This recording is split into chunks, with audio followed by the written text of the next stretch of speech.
মুখ দেখি আসলে আসলে তো বলা কি ভয় লাগে আৰু এতিয়া তফাৎ যে অন্য এজন মানুহলৈ ৰূপান্তৰিত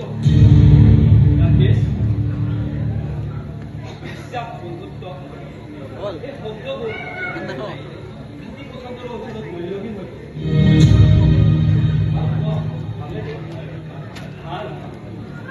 কিন্তু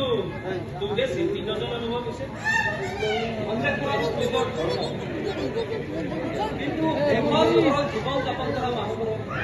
তহঁতে যেতিয়া বাদ দে তহঁত পুলিচ কৰাই ইয়াৰ অৰ্থ নুবুজ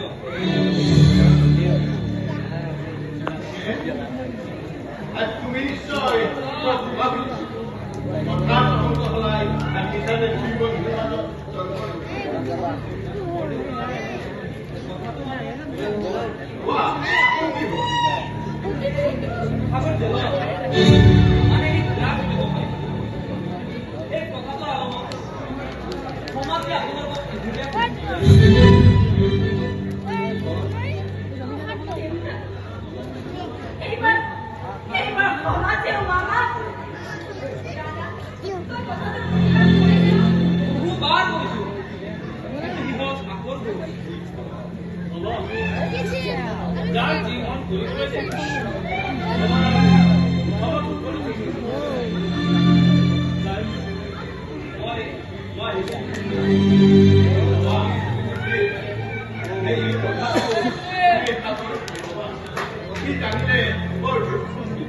আপুনি নিশ্চিন্ত